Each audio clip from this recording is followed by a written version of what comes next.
ઉપયોગિતા બરાબર ને. કઈ વનસ્પતિ કયા રોગ માટે ઉપયોગી છે બરાબર એના વિશે અભ્યાસ કરી તો. સર્પગંધા છે ઊંચા લોહીના દબાણ માટે ફરી વાર રિપીટ કરું છું તમને જે છે આ ખાલી જગ્યામાં જોડકામાં જે છે પૂછાય છે. કે સર્પગંધા નામની વનસ્પતિ છે એ લોહીના ઊંચા દબાણ માટે ઉપયોગી છે. લીમડો જે છે એક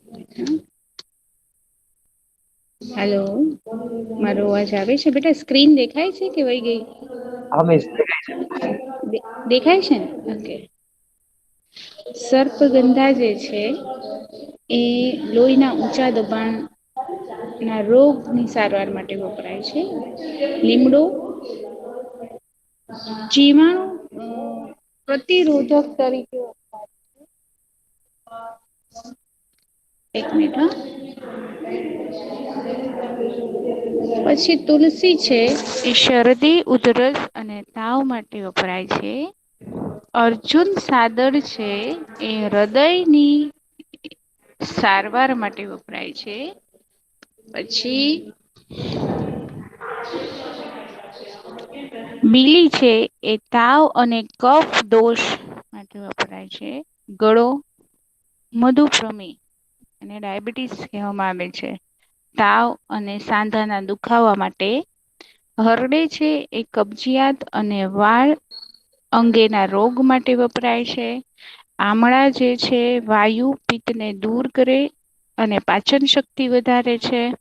કરંજ જે છે એ ચામડીના અને દાંત અને પેઢા ના રોગમાં ઉપયોગી વનસ્પતિ છે બરાબર.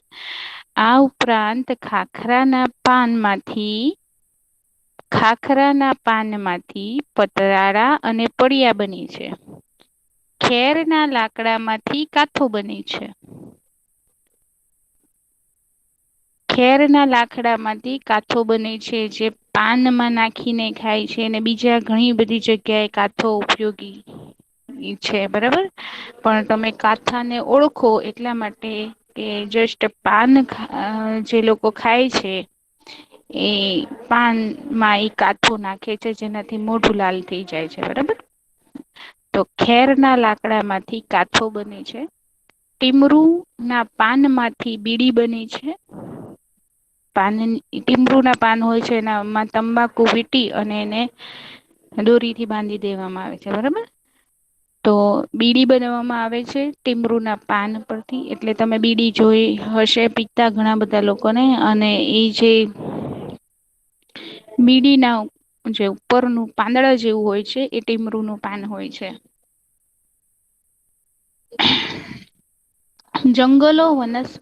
જંગલો વનવાસી પ્રજા જંગલમાં રહેતી પ્રજા જેને વનવાસી પ્રજા કહે છે એને આજીવિકા તેમજ ખોરાક પૂરો પાડે છે એને જીવન જીવવાના સાધન રૂપ એટલે કે ઈ લાકડા વેચે છે કે એવી ઝાડમાંથી જે મળતી વસ્તુ જે છે કે ટીમરૂ ના પાન છે કે ખાખરા ના પાન છે કે રબર ના વૃક્ષ માંથી રબર નો રસ છે કે કાથો જે છે તૈયાર કરી એ પછી જંગલના વૃક્ષો જેમ કે વાંસ છે એમાંથી ટોપલીઓ બનાવીને વેચે છે બરાબર એવી જ રીતે ઈ બધી વસ્તુ વેચીને પૈસા મેળવે છે અને પોતાની આજીવિકા જે છે એ કમાય છે અને જંગલ એ લોકોને ખોરાક બી પૂરું પાડે છે બરાબર જે આદિવાસી પ્રજા જે છે એને ખોરાક તરીકે જે છે ફળ પાંદડા બરાબર પછી એ જે માંસાહારી હોય તો એને પશુઓ પણ જંગલ માંથી મળી જાય છે બરોબર એટલે કે વનવાસી પ્રજાને આજીવિકા અને ખોરાક પૂરો પાડે છે જંગલો બરોબર આમ જંગલો માનવ જીવનને સામાજિક અને આર્થિક વિકાસમાં યોગદાન આપે છે જંગલો માનવ જીવનને સામાજિક અને આર્થિક વિકાસમાં યોગદાન આપે છે મદદ કરે છે જંગલો બરાબર હવે બીજો પોઈન્ટ છે કે જંગલોનું પર્યાવરણીય મહત્વ જો આ 2 માર્ક્સમાં પૂછાય છે કે જંગલોનું પર્યાવરણીય મહત્વ સમજાવો તો જંગલો જે છે એ પર્યાવરણને શું મદદરૂપ છે એ વસ્તુઓમાં લખવાની છે. જો પર્યાવરણીય મહત્વ છે, જંગલોનું પર્યાવરણીય મહત્વ છે, આપણું પર્યાવરણ, પરી એટલે આજુબાજુને આવરણ એટલે વાયુઓનું આવરણ, બરાબર ને. પર્યાવરણ એટલે કે ઈ આપણા પર્યાવરણને શું મદદ કરે છે, એનું પર્યાવરણીય મહત્વ શું છે, એ બધી વસ્તુ લખવાની છે. બરાબર. તો જંગલોનું પર્યાવરણીય મહત્વ છે, એમાં પર્યાવરણીય મહત્વ જ લખવાનું છે. એમાં જે છે વેપારી દ્રષ્ટિએ ઉપયોગી છે, આ વૃક્ષ માંથી આ બને છે, આ વૃક્ષો જે છે ચંદન ના વૃક્ષ માંથી સાબુ બને છે, એ બધી વસ્તુ અંદર આવવી જોઈએ નહી, ને આવે તો ખોટું પડે. બરાબર ને આન્સર. તો આમાં આ જંગલો છે આપણા પર્યાવરણને શું મદદરૂપ કરે છે, એ પર્યાવરણ માટે જંગલો શું મહત્વના છે, એજ વસ્તુ આમાં લખવાની છે આ પ્રશ્નમાં. તો જંગલોનું પર્યાવરણીય મહત્વ આ મુજબ છે. તો જંગલો વરસાદ લાવવામાં ઉપયોગી છે. બરાબર ને, કે જંગલોમાં વૃક્ષો હોય ને તમે શીખીને આવ્યા છો આગળ કે વૃક્ષો વાવો વરસાદ લાવો, આવું સ્લોગન પણ તમે શીખ્યા છો. બરાબર ને, કે જ્યાં વૃક્ષો વધુ હોય ત્યાં વધુ વરસાદ પડે છે. હ તો જંગલો એ વરસાદ લાવવામાં ઉપયોગી છે. વાતાવરણને વિષમ બનતું અટકાવે છે. બરોબર, વાતાવરણને વિષમ એટલે બહુ જ ગરમી ઉનાળામાં હોય, બહુ ઠંડી હોય, એટલે બહુ જ વિષમ બનતું અટકાવે છે. એટલે જે જંગલો હોય તો ત્યાં આગળ વાતાવરણ જે છે એ સમાન રહે છે, સરખું રહે છે. ઉનાળામાં બહુ ગરમી નથી પડતી, શિયાળામાં બહુ એટલે વિષમ બનતું અટકાવે છે. આજની પરિસ્થિતિ શું થઈ ગઈ છે, જંગલોનું પ્રમાણ ઘટ્યું છે, એટલે ઉનાળામાં અતિશય જે છે ગરમી પડે છે. બરાબર, શિયાળામાં અતિશય ઠંડી પડે છે, ચોમાસામાં અનિયમિત વરસાદ આવે છે. પડે છે એ વિસ્તારમાં ખુબ જ પડે છે, નહીં પડતું ત્યાં નથી જ પડતું. બરાબર. તો વાતાવરણને વિષમ બનતું અટકાવે છે જંગલો. પ્રાણદાયી વાયુ, પ્રાણદાયી વાયુ એટલે ઓક્સિજન વાયુ. પ્રાણદાયી વાયુ ઓક્સિજન પૂરું પાડે છે. બરાબર, તમને ખબર જ છે કે વૃક્ષો જે છે સૂર્યપ્રકાશની હાજરીમાં જે છે આપણાથી વિરુદ્ધ ક્રિયા કરે છે. એટલે સૂર્યપ્રકાશની હાજરીમાં વૃક્ષો જે છે કાર્બન ડાયોક્સાઇડ વાયુને ગ્રહણ કરે છે ને ઓક્સિજન વાયુ મુક્ત કરે છે. એ વસ્તુ તમે નાના હતા ત્યારથી જ તમે શીખો છો, ચોથા પાંચમા ધોરણથી. બરાબર ને. તો આ જે આપણું પ્રાણવાયુ જે છે, ઓક્સિજન વાયુ છે, એ વાતાવરણમાં વધુ પ્રમાણમાં વૃક્ષો મુક્ત કરે છે. એટલે જંગલોનું પ્રમાણ જે છે, જંગલો જે છે ઓક્સિજન વાયુ પૂરી પાડે છે, એમ કહી શકાય. કે વાત પર્યાવરણમાં ઓક્સિજન વાયુ જે છે એ વૃક્ષો પૂરી પાડે છે, એને લીધે. બરાબર, કે પ્રાણદાયી વાયુ ઓક્સિજન એ વૃક્ષો પૂરી પાડે છે. પછી રાત્રે તો સૂર્યપ્રકાશની ગેરહાજરીમાં એ આપણા જેવી જ ક્રિયા કરતા હોય છે. બરાબર, કે ઓક્સિજન લે છે અને કાર્બન ડાયોક્સાઇડ મુક્ત કરે છે રાત્રે. દિવસમાં એ આપણાથી વિપરીત ક્રિયા કરતા હોય છે. જંગલો પૂર નિયંત્રણ કરે છે. પૂરનું નિયંત્રણ કરે છે જંગલો. બરાબર, નદીઓમાં પૂર આવે એનું નિયંત્રણ કરે છે. બરાબર. કાર્બન ડાયોક્સાઇડ જેવા હાનિકારક વાયુનું શોષણ કરે છે. સૂર્યપ્રકાશની હાજરીમાં વૃક્ષો કાર્બન ડાયોક્સાઇડ વાયુ ગ્રહણ કરે છે ને ઓક્સિજન મુક્ત કરે છે. બરાબર. આગળ જંગલો જમીન ધોવાણ અટકાવે છે. જંગલો જે છે એ જમીનનું ધોવાણ અટકાવે છે. એના મૂળ જે છે એ જમીનને પકડી રાખે છે. બરાબર, એટલે જો પૂર કે અતિવૃષ્ટિ થાય તો જે છે જમીનનું ધોવાણ એટલું બધું થતું નથી. પરંતુ જ્યાં વૃક્ષો નથી ત્યાં આગળ સાવ જમીનનું ધોવાણ થઈ જાય છે. બરાબર. તો જંગલો જે છે એ જમીનનું ધોવાણ અટકાવે છે. જંગલો ભૂમિગત જળને જાળવી રાખે છે. જમીનમાં જે સંગ્રહાયેલું જળ છે એને જાળવી રાખવાનું કાર્ય કરે છે જંગલો. જંગલો રણને આગળ વધતું અટકાવે છે બરાબર.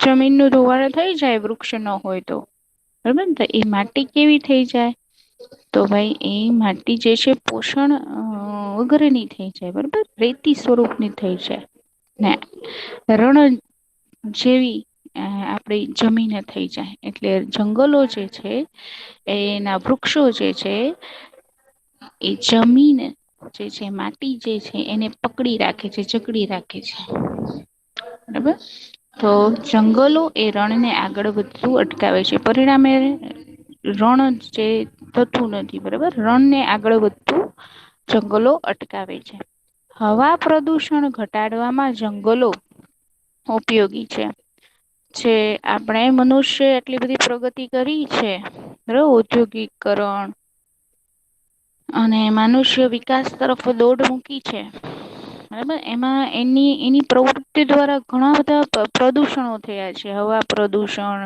અવાજ પ્રદૂષણ જે છે પછી જમીન પ્રદુષણ પાણી પ્રદુષણ બરાબર તો એમાં જે છે હવા પ્રદુષણ છે એ મોટો પ્રદૂષણ છે કેહેવાય બરાબર કે મિલ્સ ઇન્ડસ્ટ્રીઝ માંથી નીકળતા જે છે ચીમનીઓમાંથી નીકળતા ધુમાડા બરાબર એના લીધે જે છે વાતાવરણ છે એમાં જે છે વાયુઓનું પ્રમાણ છે એમાં ફેરફાર થયું છે અને એમાં ઓઝોનનું પડ પતલું થતા જે છે ગ્લોબલ વોર્મિંગ જેવી પરિસ્થિતિ સર્જાય છે બરાબર તો આ જે વૃક્ષો હોય જંગલો હોય તો ડીઝલ અને પેટ્રોલ માંથી નીકળતા ઝેરી ધુમાડા અને મિલ્સ ના ચીમનીઓમાંથી નીકળતા ધુમાડામાં જે ઝેરી વાયુ હોય છે કાર્બન ડાયોક્સાઇડ મોનોક્સાઇડ એ બધા વાયુઓનું શોષણ કરે છે વૃક્ષો શોષી લે છે એને અને જે પ્રદૂષણને ઘટાડે છે હવા પ્રદૂષણને ઘટાડે છે પરંતુ અહીંયા આગળ પરિસ્થિતિ અત્યારે એવી સર્જાય છે કે ઔદ્યોગિકરણનું પ્રમાણ એટલી ઝડપથી વધ્યું છે એટલી બધી ઇન્ડસ્ટ્રીઝ મિલ કારખાના પેટ્રોલ અને ડીઝલ થી ચાલતા સાધનો નો ઉપયોગ લોકો એટલું બધું કરવા લાગ્યા છે કે સતત પ્રદૂષણ હવા પ્રદુષણમાં વધારો થઈ ગયો છે અને એની સામે જે છે જંગલોનું પ્રમાણ ઘટ્યું છે લોકો પોતાની વસાહતો મિલો ઇન્ડસ્ટ્રીઓ સ્થાપવા માટે એ જંગલોને કાપે છે પરિણામ શું આવ્યું છે તો હવા પ્રદુષણ ઘટાડતા જે જંગલો છે એ ઘટતા ગયા છે અને હવા પ્રદુષણને વધારતા જે સ્ત્રોતો છે એ વધતા ગયા છે બરાબર હવે આ હવા પ્રદુષણ ઘટાડવું હોય તો જંગલોનું પ્રમાણ વધારવું જોઈએ એટલે જંગલો જે છે એ હવા પ્રદૂષણને ઘટાડે છે બરાબર તો જંગલો કુદરતી સૌંદર્યમાં વધારો કરે છે મેં તમને કીધું એમ કે જંગલો જે છે કે એ ધરતી પરની એક સુંદરતા છે આપણા ઘરમાં એક ફાઇન મજાનો શો કેસ હોય એમાં આપણે જુદી જુદી એન્ટિક વસ્તુ રાખી હોય તો ઘરમાં બધા આવે હા ઘરમાં આપણા ઘરે કોઈ મહેમાન આવે તો એ શોકેશ ની દરેક વસ્તુઓને જુએ બરાબર ને કેમ તો એ આકર્ષણ નું કેન્દ્ર છે આપણે એને સજાવીને રાખ્યું છે વ્યવસ્થિત બરાબર ને તો જંગલો જે છે એ એક આકર્ષણ નું કેન્દ્ર છે કે જંગલમાં જુદા જુદા જાતના વૃક્ષો હોય છે ત્યાં જુદી જુદી જાતના પક્ષીઓ જોવા મળે જીવજંતુ જોવા મળે બરાબર ત્યાં આગળ જે છે જુદા જુદા પ્રાણીઓ જોવા મળે લોકો ત્યાં જવા પ્રેરાય છે કેમ તો એની સુંદરતા ત્યાં શાંતિ હોય છે ત્યાં કુદરતી વાતાવરણ હોય છે બરાબર ને એ જોવામાં પણ આખું હરિયાળું ગ્રીન ગ્રીન લાગે છે લીલું છમ લાગે છે એટલે લોકોનું આકર્ષણ નું કેન્દ્ર બને છે એટલે એ આપણી ધરતીની એક સૌંદર્યતામાં વધારો કરે છે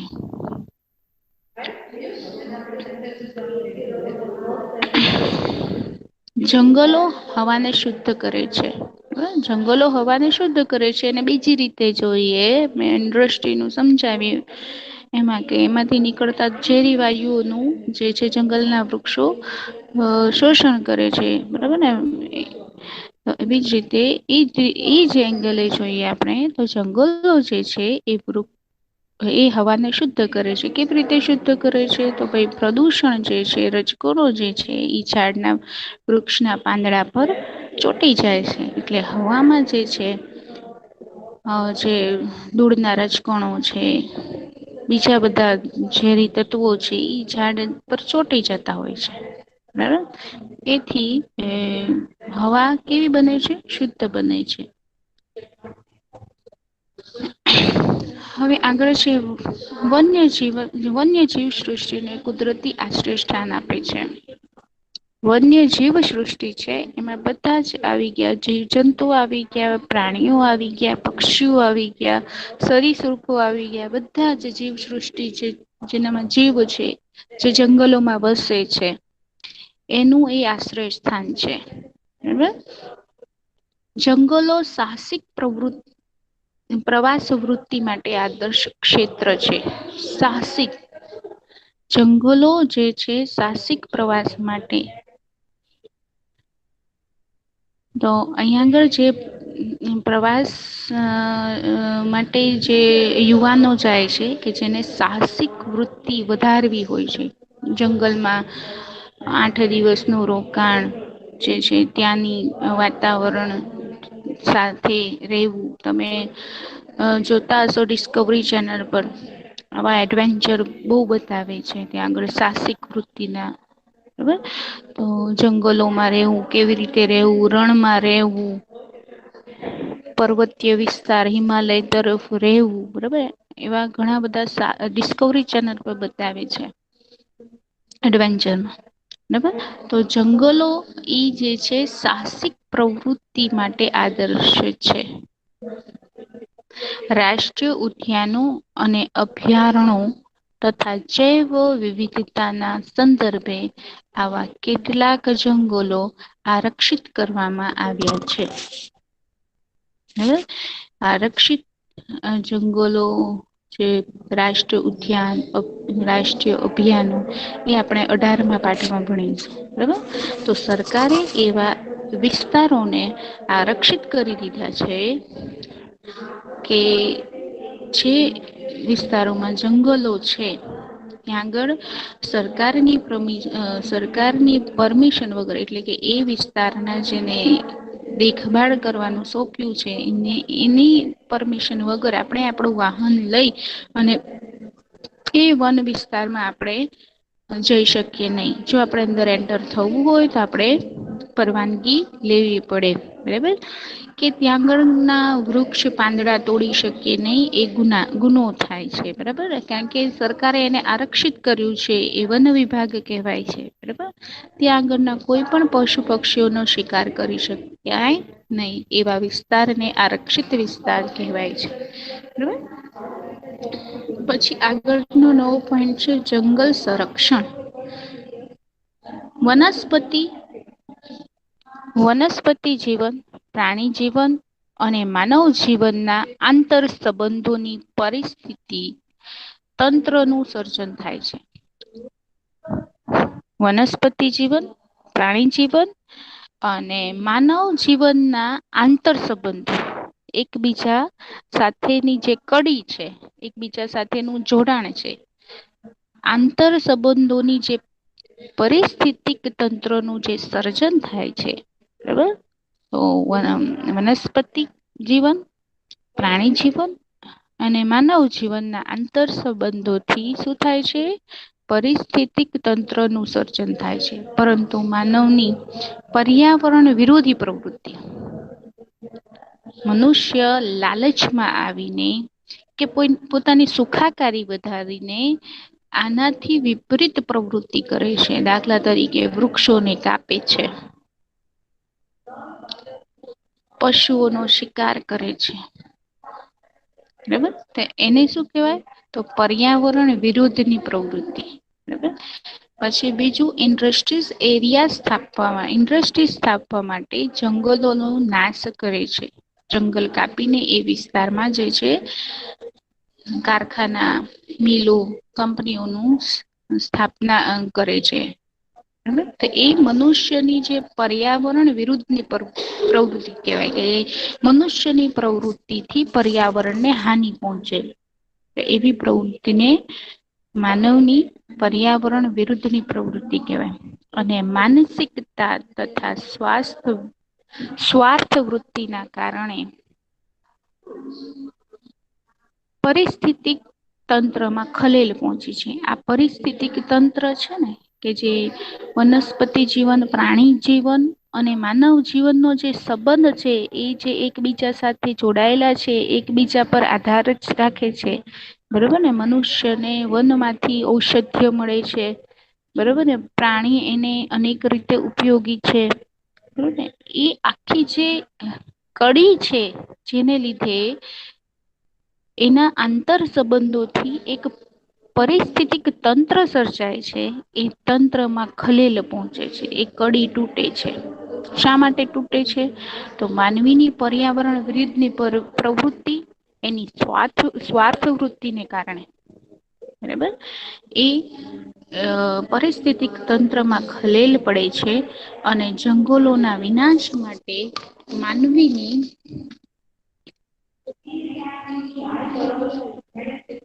જમીન મેળવવાની ભૂખ સૌથી વધુ જવાબદાર છે. બરાબર, માનવીની જમીન મેળવવાની ભૂખ સૌથી વધારે છે. કારણ કે મનુષ્યને વધુ આગળ આવવું છે, વધુ વિકાસ તરફ વધવું છે, વધુ પૈસા કમાવાના છે, કે લાલચ આવી ગઈ છે. બરાબર, અને એમાં જે છે એને દોડ મૂકી છે.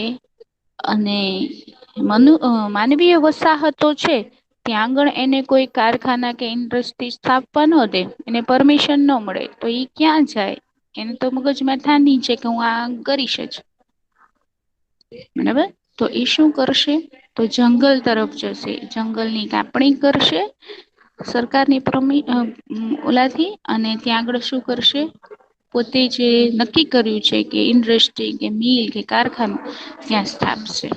બરાબર, તો માનવીની જમીન મેળવવાની ભૂખ, અથવા તો એને શહેરના ઘોઘાટ વિસ્તારથી દૂર પોતાનું ઘર બનાવવું છે, તો ત્યાં આગળ પણ ઈ જમીન ખરીદશે ને, વૃક્ષો કાપશે ને પોતાનું ઘર બનાવશે. બરોબર, તો જમીન મેળવવાની ભૂખ, પણ પછી એ ભૂખ પોતાના બિઝનેસ માટે હોય કે પોતાના પર્સનલ કામ માટે હોય. બરાબર, કે પોતાનો ત્યાં જંગલમાં એક બંગલો બનાવવો છે કે ફાર્મ હાઉસ કરવું છે. બરાબર, કઈ પડી દે તો એ મનુષ્યની જમીન મેળવવાની ભૂખ એ સૌથી વધુ જવાબદાર છે, જેને લીધે જંગલોનો નાશ થતું ગયું છે. અને એ જંગલો ન નાશ થતા એમાં રહેતા જંગલ ના જીવો જે છે એને પણ નુકસાન થઈ રહ્યું છે. બરાબર, અને એને લીધે જંગલોનો નાશ થાય છે, એને લીધે અંદર રહેતા પ્રાણી, પક્ષી અને જીવ જંતુઓ નો નાશ થાય છે. એને લીધે પૃથ્વી છે એ બંજર થતી જાય છે, એની સૌંદર્યતા ઘટતી જાય છે. બરાબર, આ ઉપરાંત વસ્તી વધારો, વસ્તી વધારો છે, સતત વસ્તી. બરાબર, વસ્તી વધારામાં ભારતનું બીજું સ્થાન છે. બરાબર, પેલું ચીન નું આવે છે. આ ઉપરાંત વસ્તી વધારો, ઉદ્યોગોને રહેણાંક વિસ્તારથી દૂર લઈ જવાની નીતિ, શહેરીકરણ, બહુહેતુકી યોજનાઓ, સડકોનું નિર્માણ. બરાબર, જંગલો કાપી અને એ જંગલો માંથી શોર્ટકટ રસ્તો, હાઈવે બરાબર જે બન્યા છે એ જંગલો માંથી નીકળ્યા છે. બરોબર, તો એ રોડ બનાવવા માટે જંગલોના વૃક્ષો કાપ્યા છે. બરાબર, તો સડકો નું નિર્માણ કાર્ય, ઈમારતી અને બળતણ નું લાકડું મેળવવા, ઝૂમ ખેતી, દાવાનળ વગેરે કારણોથી જંગલોનો વિનાશ થઈ રહ્યો છે. જંગલોનો વિનાશ થવાથી પર્યાવરણની સમતુલા ખોરવાય છે. જંગલોનો વિનાશ થવાથી પર્યાવરણ પર શું અસર થઈ છે? તો પર્યાવરણની જે સમતુલા છે એ ખોરવાય છે. જંગલોનો વિનાશ થવાથી પર્યાવરણને ઘણી વિપરીત અસરો થઈ છે. જેમાં વરસાદનું પ્રમાણ ઘટવું.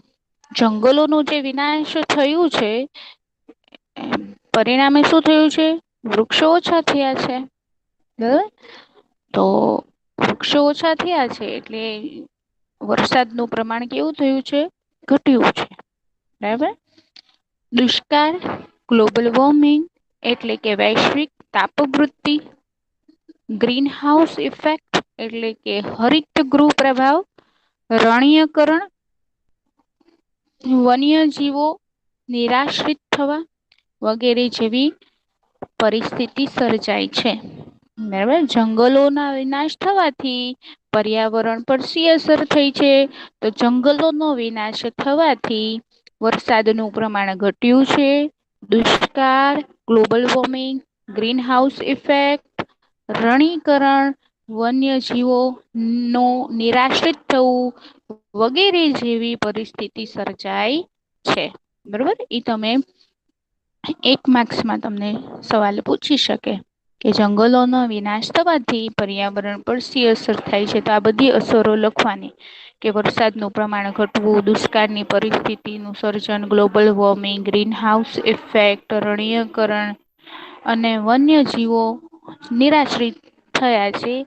વગેરે જેવી પરિસ્થિતિનું સર્જન થયું છે. હવે આ એક મહત્વનું જે છે કે 1952ની રાષ્ટ્રીય નીતિ પ્રમાણે કે 1952માં એક રાષ્ટ્રીય નીતિ ઘડવામાં આવી હતી.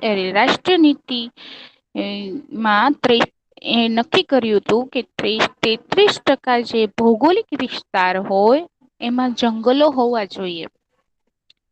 1952ની રાષ્ટ્રીય નીતિ પ્રમાણે દેશમાં 33% ભૌગોલિક વિસ્તારમાં એટલે કે જમીન વિસ્તારમાં જંગલો હોવા જોઈએ.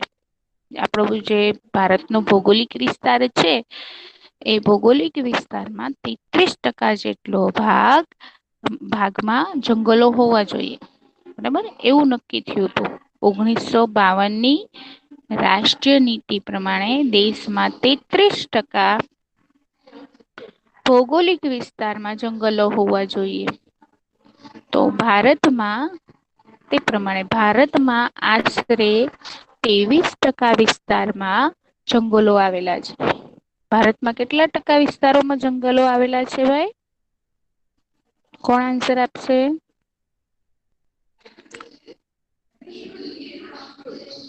મારો અવાજ આવે છે? સાંભળો છો કે સુઈ ગયા બધા? આવે અવાજ આવે છે. સવાલ તમારે તો આન્સર આપો બેટા. મેં સવાલ પૂછ્યું કે ભારતમાં આશરે કેટલા ટકા વિસ્તારમાં જંગલો આવેલા છે?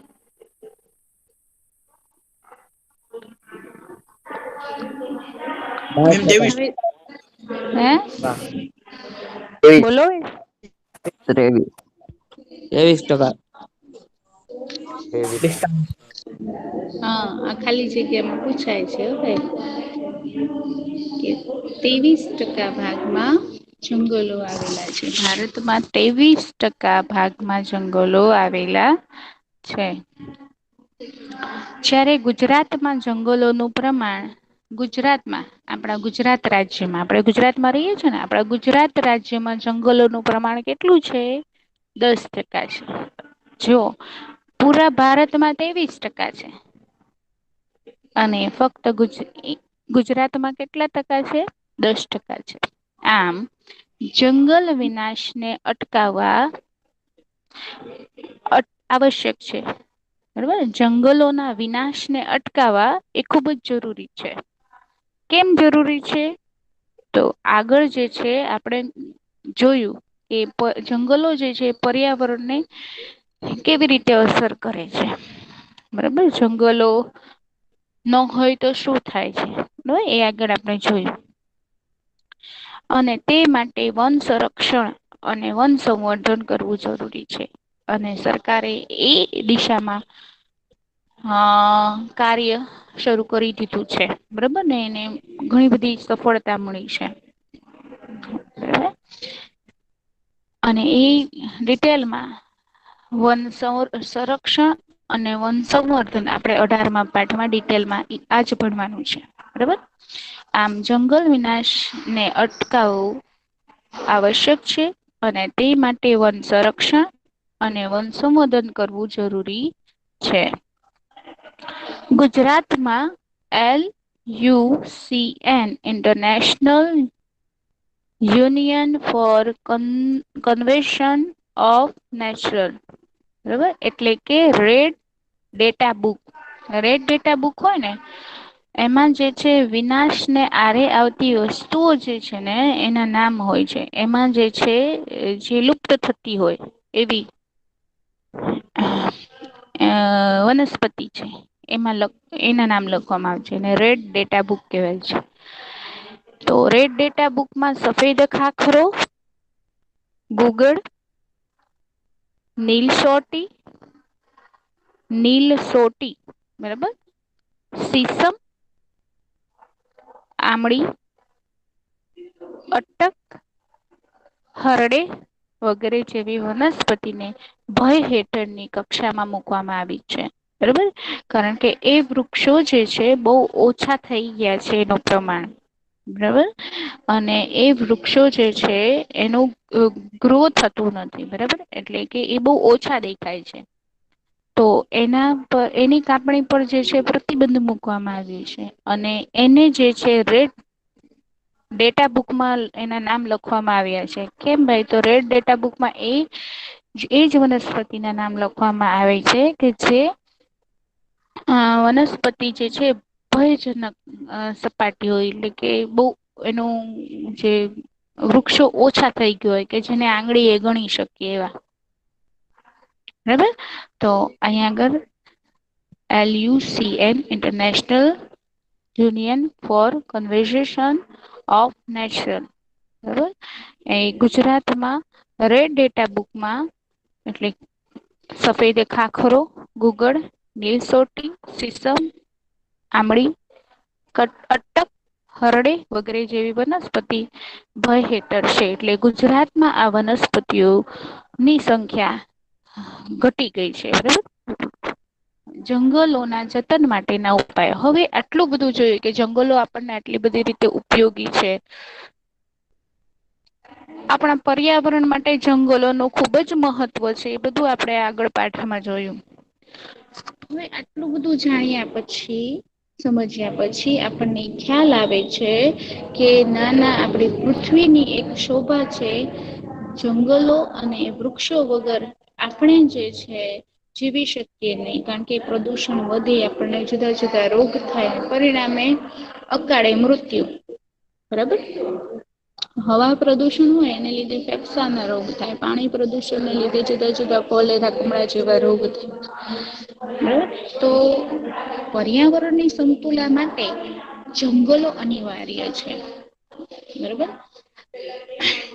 વેપારી દ્રષ્ટિએ પણ જંગલો આપણને મદદરૂપ કરે છે જે છે આર્થિક સદ્ધરતા વધે છે ઔષધ્ય તરીકે પણ ઉપયોગી છે વાતાવરણીય સમતુલા માટે પણ ઉપયોગી છે તો આવા ઇમ્પોર્ટન્ટ આવા અગત્યના એવા જંગલો અને એને બચાવવા માટે એને જતન કરવા માટે એને સાચવવા માટે આપણે શું કરીશું એ માટેના ઉપાયો અહિયાં આપેલા છે કે જંગલોના જતન માટેના ઉપાયો જંગલોનું જતન અને સંવર્ધન કરવાના હેતુથી ભારત સરકારે 1952 રાષ્ટ્રીય વન નીતિ અમલમાં મૂકી રાષ્ટ્રીય સરકારે રાષ્ટ્રીય વન નીતિ ક્યારે અમલમાં મૂકી એવો પ્રશ્ન પૂછાય છે તો રાષ્ટ્રીય વન નીતિ સરકારે 1952 અમલમાં મૂકી બરાબર 1952 સરકારે રાષ્ટ્રીય વન નીતિ અમલમાં મૂકી અને 1980 સંસદે 1980 સંસદે વન સંરક્ષણ અધિનિયમ પસાર કર્યો એક નિયમ પસાર કર્યો કયો નિયમ વન સંરક્ષણ અધિનિયમ બરાબર જેમાં વન જીવો વન્ય વનસ્પતિ અને નુકસાન કરતા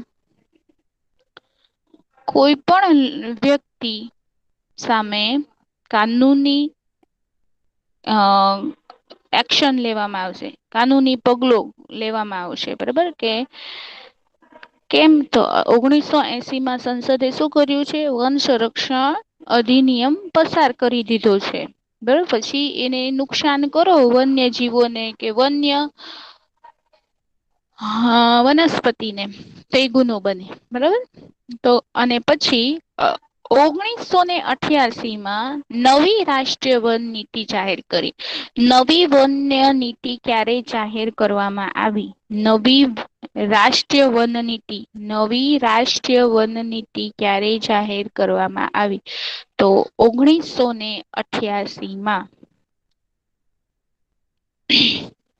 1988 માં આ ત્રણેય તારીખ જે છે યાદ રાખવાની છે.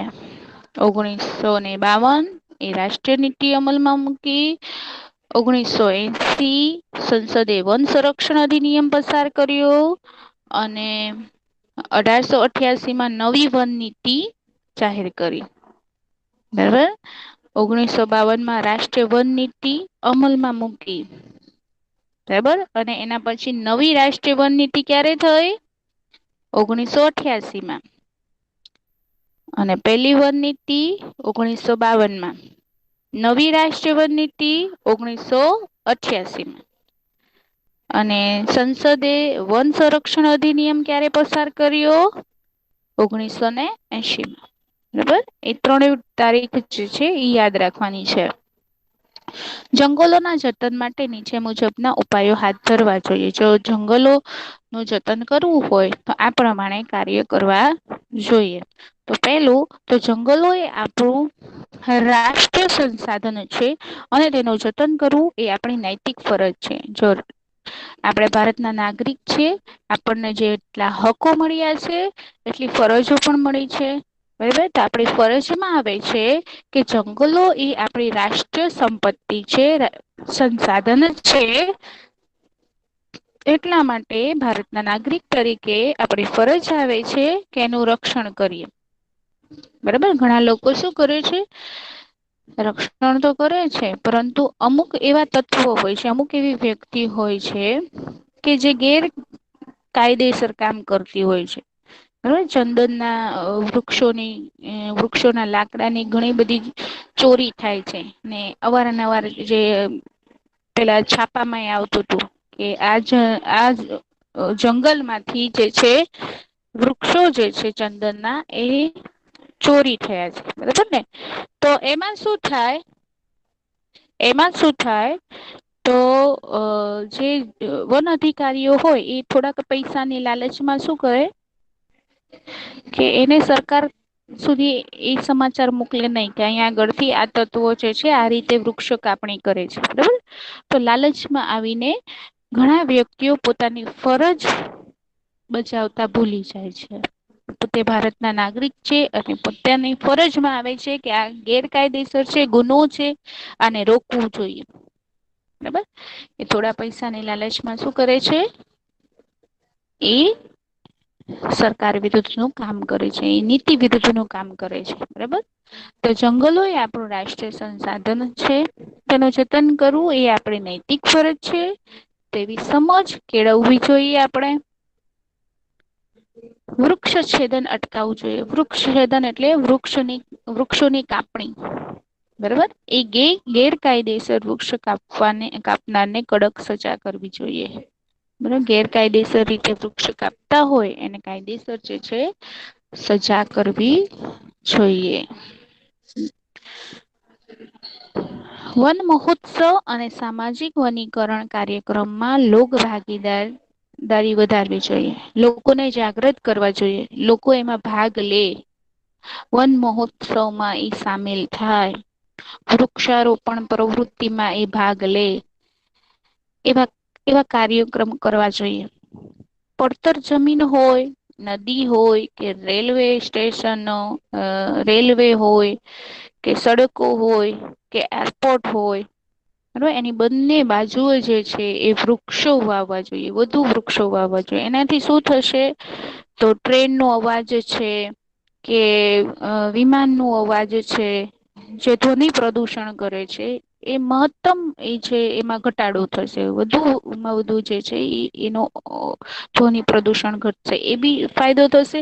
અને બીજું જે છે વૃક્ષોની વાવણીથી વૃક્ષ રોપણથી આપણા પર્યાવરણને ફાયદો થશે, જેને લીધે આપણને ફાયદો થશે. બરાબર, તો વન મહોત્સવ અને સામાજિક વનીકરણ કાર્યક્રમમાં લોકો ભાગીદાર કરવી.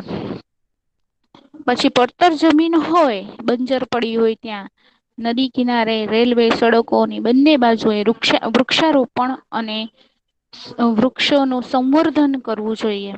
ચોથું જે છે ઉપાય કે પર્યાવરણ શિક્ષણ શાળાકીય અભ્યાસો દ્વારા પર્યાવરણ જાગૃતિ લાવવી જોઈએ. એટલે કે જે શાળાઓમાં વિદ્યાર્થીઓ ભણે છે એની બુક્સમાં, એની પાઠ્ય પુસ્તકમાં પર્યાવરણ નું મહત્વ જેમ અત્યારે તમે ભણી રહ્યા છો, બરોબર, કે પર્યાવરણ ની જાળવણી, જંગલ વૃક્ષોની જાળવણી એનો જે એના ટેક્સ્ટબુકમાં એનું ચેપ્ટર જ નાખી દેવું જોઈએ કે બાળપણથી જ જે છે બાળકોને વૃક્ષ પ્રેમ થઈ જાય. અને જંગલનું સંવર્ધન, સંરક્ષણ કેવી રીતે કરવું અને સરકારના શું નિયમો છે, શું નીતિ છે, એ ત્યાંથી જ એ શીખીને એ મોટા થાય. બરાબર, કે જેથી એ સમાજમાં આવે જયારે મોટા થાય ને ત્યારે એને ખબર પડતી જ હોય કે નાના આ જે વૃક્ષો વાવવા જોઈએ, એને કાપવું જે છે એ ગુનો છે. જે કાપતા હોય એને એ અટકાવી બી શકે છે. બરાબર, એટલે કે પર્યાવરણીય શિક્ષણ અને શાળાકીય અભ્યાસો દ્વારા જ પર્યાવરણ જાગૃતિ લાવવી જોઈએ. અને પર્યાવરણને લગતા જે દિવસો છે એની ઉજવણી કરવી જોઈએ. શાળાઓમાં પર્યાવરણ દિવસોની ઉજવણી કરવી જોઈએ. બરાબર, તો એ પર્યાવરણ દિવસ ક્યાં છે? અહિયાં છે જો જોડકામાં પૂછાય છે. આ બધા જ તમારે આજે હોમવર્કમાં 3 ટાઈમ લખીને હોમવર્ક સેન્ડ કરવાનું છે. પર્યાવરણ વિષયક દિવસોનું જે આ કોષ્ટક તમને દેખાય છે એનું સ્ક્રીનશોટ પાડી લેજો. અને હોમવર્કમાં તમારે આજ છે કે 21 માર્ચ નો દિવસ છે એ વિશ્વ વન દિવસ છે.